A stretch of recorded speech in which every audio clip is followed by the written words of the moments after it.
Hello, everybody. Welcome to another episode of The Impact of the New Me. As many of you know, I've been interviewing some of my besties from my therapy, my Day Neuro program.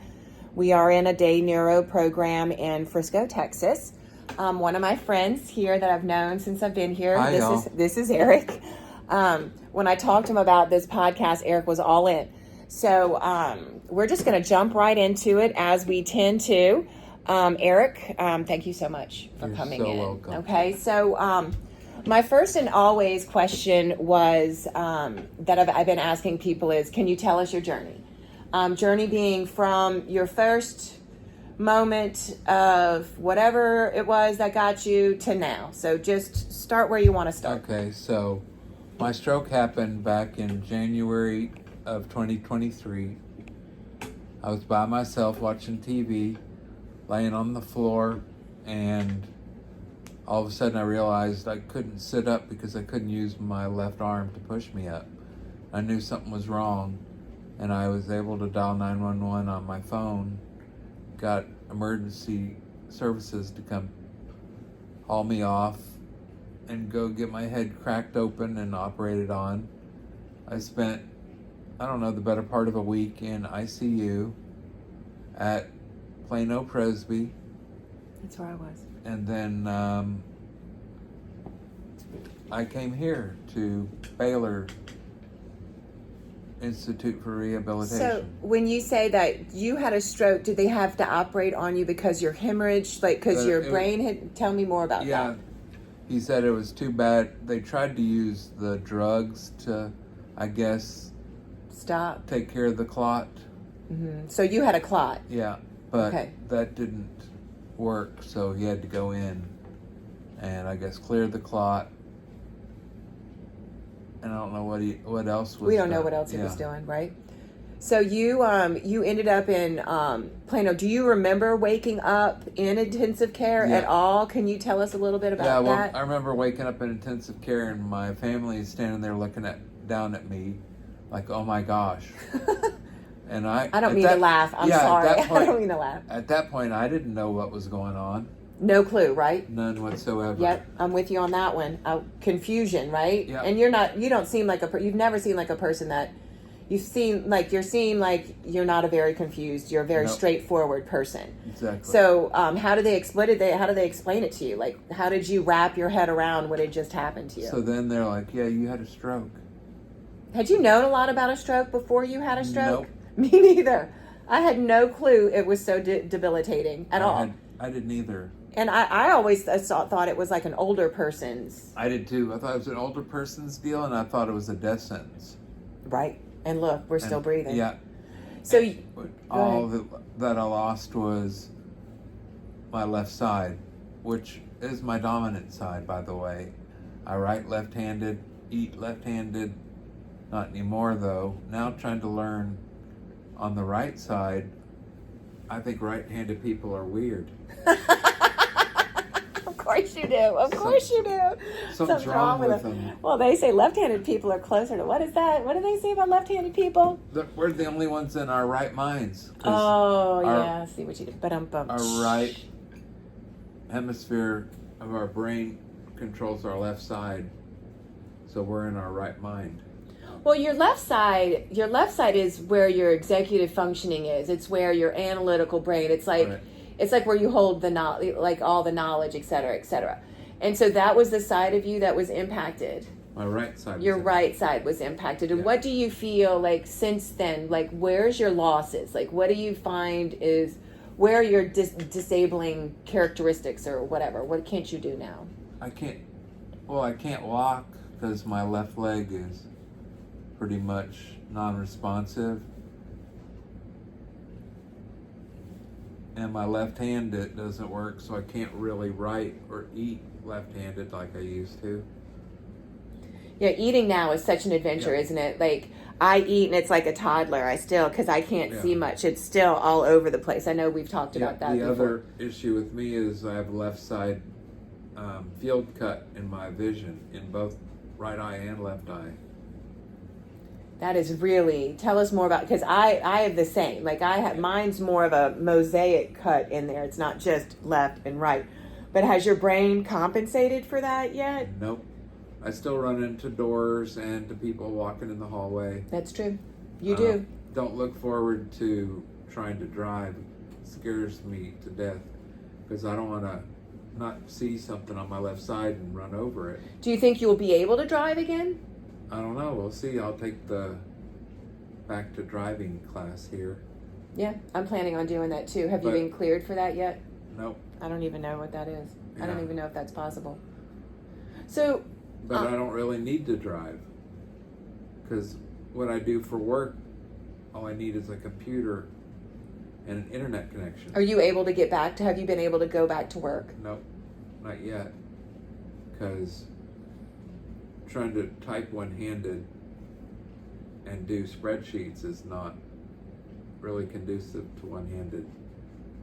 Well, I find I've talked about that before, that the world we live in is not really friendly towards disabilities, and I never really realized it until I had a disability. So you say that you have, not only are you physically unable to walk at this point, Right. but you've also lost your vision. Yeah. What do you find And is, my patience, were you patient before?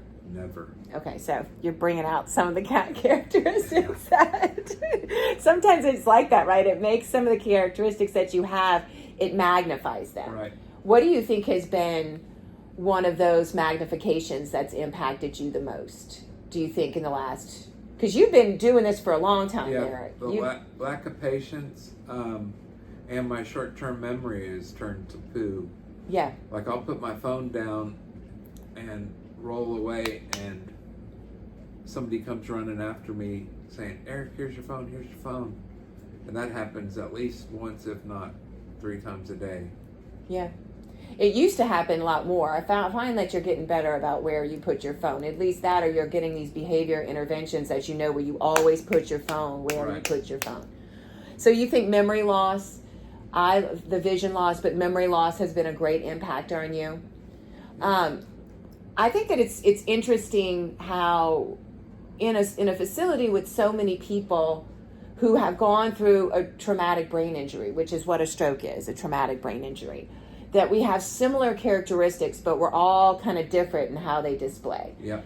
And And how that happened. how it happened. You have some people that had a blood vessel that burst, or some that had a blood clot that stopped blood flow to the certain part of the brain. Then you have people who had a trauma from like a car accident or a motorcycle accident. We do have quite a few people on motorcycles here Yeah. that were here for motorcycles. One of the questions I always ask is about caregiving, is about like outside, we're in a day neuro program, meaning we come here for some hours during the day. Tell us a little bit about how people outside of these therapeutic walls have helped you in your recovery. Like, where are you getting your help? Like, the most of your help at From this my point? friends. From your friends. Tell us more about that. Oh, my friends, we were very close prior to the Yeah. stroke, and they've done everything from start a GoFundMe account to help pay for this, because believe me, having a stroke or any disability where you've got to be dealing with the hospital is ridiculously expensive. Mm-hmm. Traumatically expensive, actually. Yep. Disastrous, Yeah, when even. you see that first bill from a week in ICU, I was floored. Floored. It was Floored. like $140,000. For 4 days or a week. Yeah. You're absolutely right. Healthcare is obscenely expensive. And the importance of the caregivers, I find, the therapy people we have here are world class. Yeah. They're world class. Okay. We go to a facility that's got not just with OT, PT, speech, they throw it all at us in a day. We get scheduled all these therapies. class act people here. Absolutely. And then we go to home. Like, how was the transition from inpatient to day neuro? Like, what transition, how was that, that transition impact you? Like, in the way that you thought about your disabling conditions? Being inpatient was obviously nice because they were always there. You just push a button and somebody Shut comes up. in and gives you a new blanket or a Glass drink. of water. Yeah, whatever you need. But being in outpatient is a lot different because they don't do that here. You're not in a room, so it's not like you can go rest somewhere. So Though it's we are in the relax room. but it's pretty intense therapy, which is really what you need because you got to stretch yourself to figure out where your disability starts and stops. That's a really good way to put that. I found that through my inpatient is where they kind of try and put you on your feet. They try and get your brain working again. Did you have any cognitive impacts besides executive functionings? Like, did you find that you had to rebuild content knowledge, or did you have everything? No, Because your right brain was impacted, not your left. correct. I Yeah. had all that was there, and my memory, my personality, none of that changed or was affected that I know of. Mm-hmm. And none of my family or friends have said anything about it. So your personality has Yeah. maintained My throughout. personality is difficult. It's as really it not. is, It's and really not. It's really not, Eric. I'm a jokester. He very but- much is. He very much and- is. All of the people here at Baylor and other places that I've been have asked my family and friends, has he always been like this? And they're like, yeah, unfortunately. Unfortunately, you think? Yep. I find your attitude absolutely awesome and charming, but I understand how. Well, now that one of the other things that was affected is my speech has become very monotone. And as you can tell, I don't have a lot of facial expressions, or there's no inflection in my voice. So a lot of people can't tell if I'm asking a question or making a statement or kidding or not. Yeah, they don't, because that is so much of communication with humans. Yeah. Is that up and the down, the cadence, the tone, the how fast you're talking, all of that does impact, and that impacts relationships. Correct? Yeah, absolutely. So what do you find? Because you've been doing this, like we mentioned, for a while. Yeah. What would you attribute? What are some of the character issues that you feel that you've had to fall back on to help you through this process? Because it is as much as we can have caregivers and a community Yeah. around us, it is an internal battle. Absolutely, because you feel trapped in a body that doesn't work like it used to. Mm-hmm. You can't get out of it, and you can't get out of it what you used to be able to get out of it. Like, oh, I'm just going to get up and walk over here and get a drink. Nope, you're not. Everything's planning. Yeah. Planning. Do you find... So, for me, a lot of it, from the emotional side, is falling back on biblical truths and just relationship with Jesus is really important to me. You found that your faith has come Yeah. through for you. Yeah. Were you an extremely faithful person before this event? Yes. Okay. And you found that it's been something that you can rely on and get Right. strength from. Yep. Even though you say, okay, then I should be healed. Well, we don't always know how God works and what the reasons are. So going through this could be partially so I can talk to you guys and give you some hope, because there is hope. Always. Don't lose it. If you're going through something like this, there's a song that says, if you're going through hell, keep going. Don't let the devil know you're there. And that's kind of where I've been a lot of times with this, is you can get to have a pity party and, oh, why me? but that's not helpful. It doesn't get you out of this. And you can say, what did I do? Why, God? Again, God didn't do this to me. I did this to me. I didn't take care of myself. I didn't take my high blood pressure medicine. So, if any of you guys are on high blood pressure meds, please stay on them. It is no joke. If you're hypertensive, that's a huge risk of having a stroke. And if you have any heart issues or diabetes, Take care of yourself. yeah, absolutely. You know, I think that that's been an underlying hum through all the interviews that I've done here, is that there's so many of us, like we're all human, right? We're all human. We all go through the roller coaster of emotions, right? And it's how do we find how do you find the middle path? How do you find equilibrium? And I'm hearing you say that your faith is a big way that you help establish some sort of.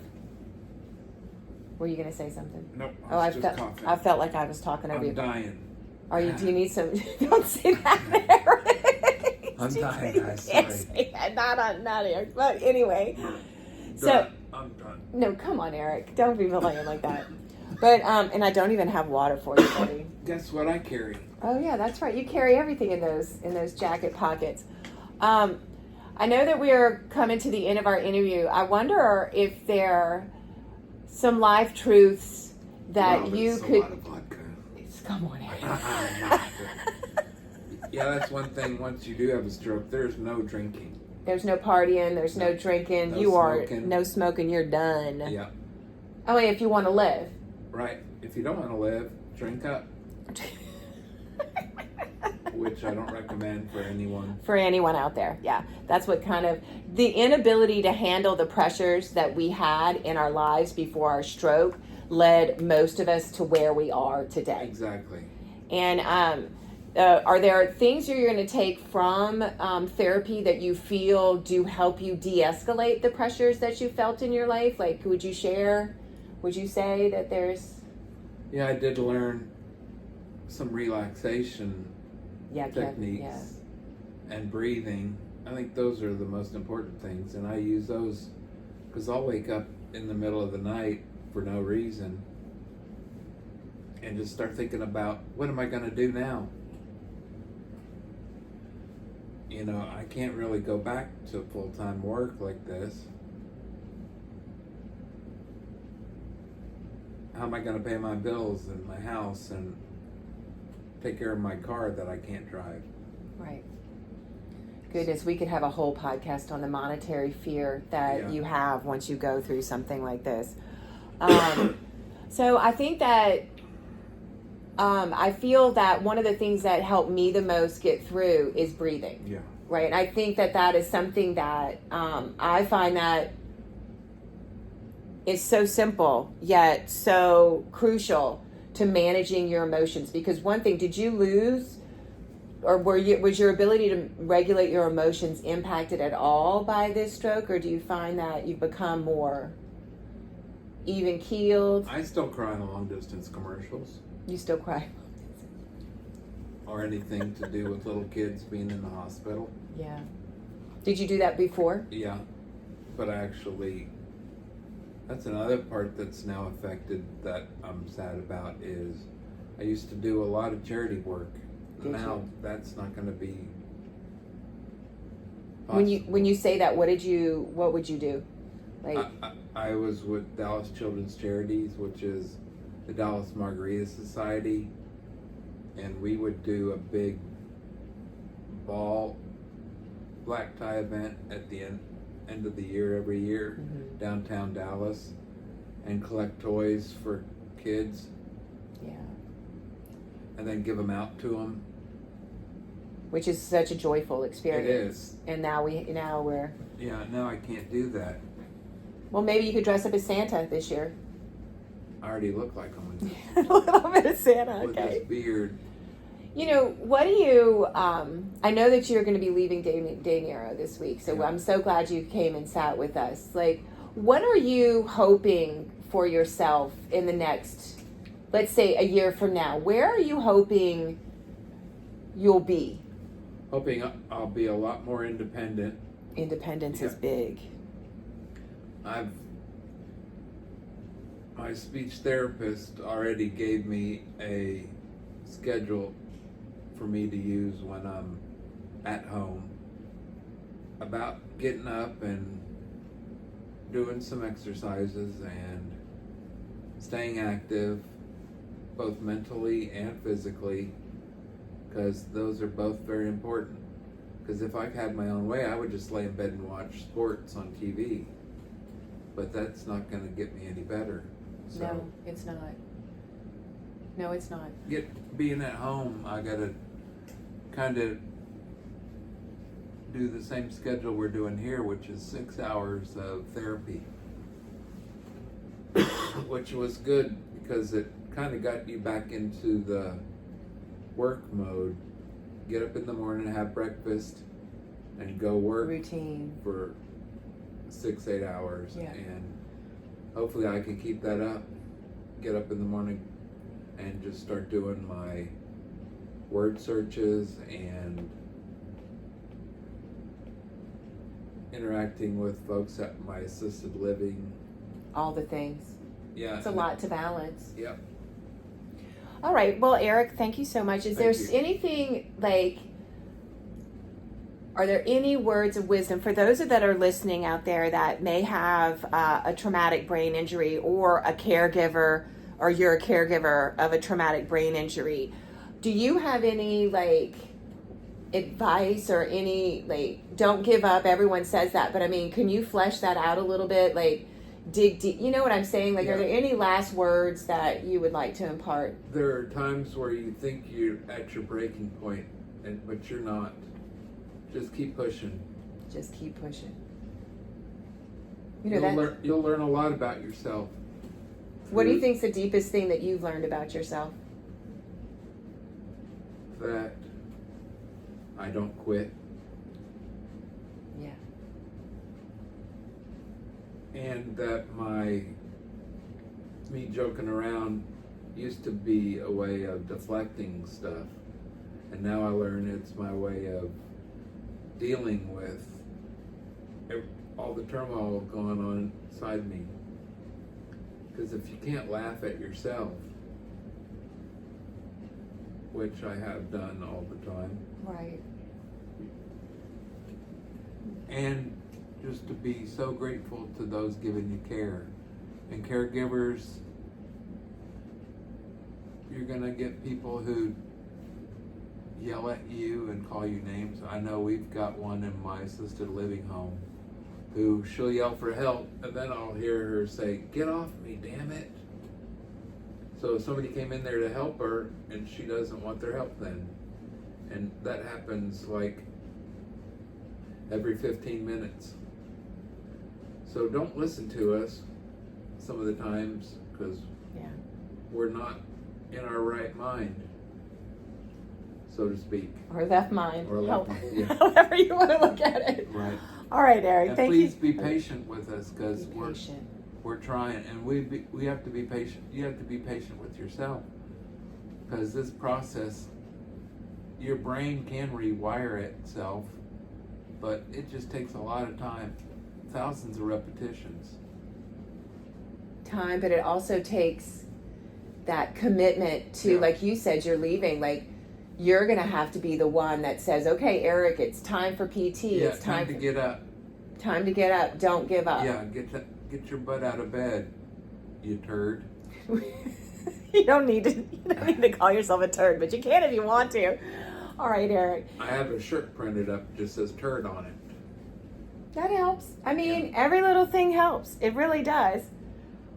All right, friend. Well, we're coming to our end. Okay. I have last words you've given me: patience, time, humor. In manifesting, like, really think about my advice after listening to Eric is, go to have faith in something and have faith in yourself. Yeah, absolutely. Know that this too shall pass. It will. All right. And tell the people around you that you love them. Your family, your friends that help you, let them know how much you care about them. Yeah. Because life is short. Yeah. Things happen that you could never imagine. Right. I had no earthly idea that I was even having a stroke when I had it. One second I was all fine, and the next I couldn't move my left side. There were no flashing lights or bells or whistles or anything to say, you're having a stroke. It just, literally from one day to the next. 1 minute Yeah. to the next. My life changed. And that can happen to any of us. Yeah. And all we have is family and friends and hopefully faith Yeah. in something. Have faith in yourself. Yeah. First and foremost. Eric, I can't thank you enough. I knew that when you came and we talked that it would be a very good moment. Yeah. All right, everybody. I hope you enjoyed our episode. Take care, everybody. Deep breaths. Have faith.